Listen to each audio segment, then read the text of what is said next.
Bismillahirrahmanirrahim. Assalamualaikum warahmatullahi wabarakatuh.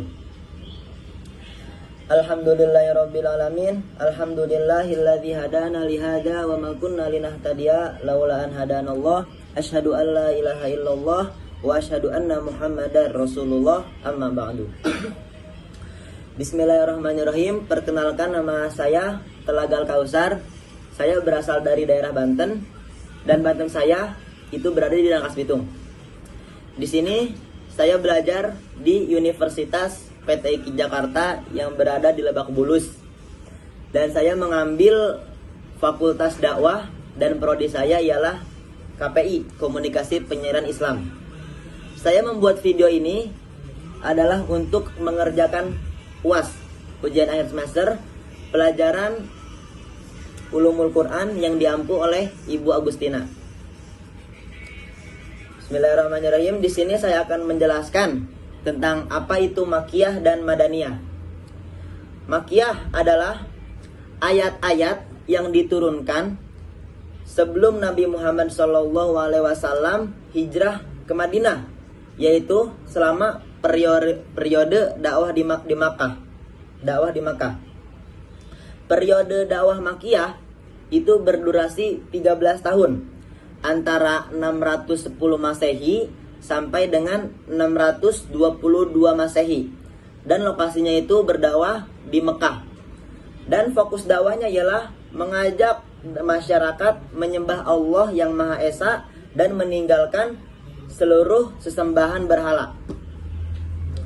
Dan ciri-ciri ayat Makkiyah ialah pertama, di dalamnya terdapat ayat sajadah.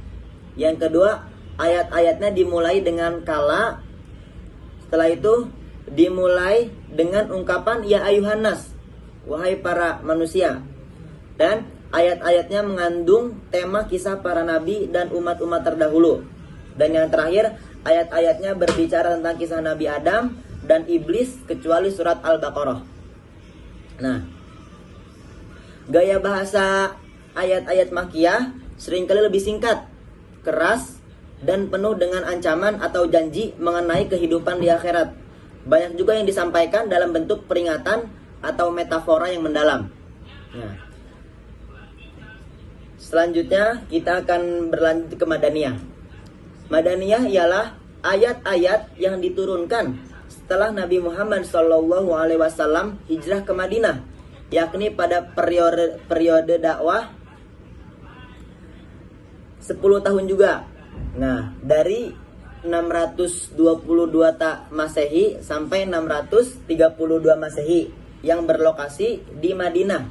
Dan fokus dakwah ialah pembentukan masyarakat Islam, menyusun hukum, aturan sosial, ekonomi, dan politik. Ciri-ciri ayat Madaniyah ialah: 1. Mengandung ketentuan-ketentuan wajib seperti haid, ibadah, muamalah, kekeluargaan, faraid, jihad, hubungan sosial, dan internasional. Yang kedua, mengandung sindiran-sindiran terhadap kaum munafik, kecuali surat Al-Ankabut. Yang ketiga, mengandung uraian dialog dengan ahli kitab. Nah, dan yang terakhir, suku kata dan ayatnya panjang-panjang. Konteks sosial dan politisnya ialah periode Madaniyah adalah di masa di mana umat Islam telah membentuk negara dan institusi yang kuat. Oleh karena itu, ayat-ayat Madaniyah banyak berisi tentang peraturan-peraturan hukum yang lebih rinci, baik itu mengenai hukum sosial, politik, pidana, maupun peraturan-peraturan terkait dengan interaksi antar umat, seperti dalam hubungan perang non-muslim dan muslim. Gaya bahasa ayat-ayat Madaniyah seringkali lebih panjang, terperinci, dan mengandung hukum-hukum praktis yang dapat langsung diterapkan dalam kehidupan umat Islam, seperti hukum ibadah, muamalah antar manusia, dan peraturan-peraturan yang berkaitan dengan tata negara. Nah, baiklah, mungkin itu saja yang dapat saya sampaikan. Apabila ada salahnya itu murni dari saya, dan apabila ada benarnya itu murni dari Allah Subhanahu wa taala. Syukron. Assalamualaikum warahmatullahi wabarakatuh. Yeah. entertainer.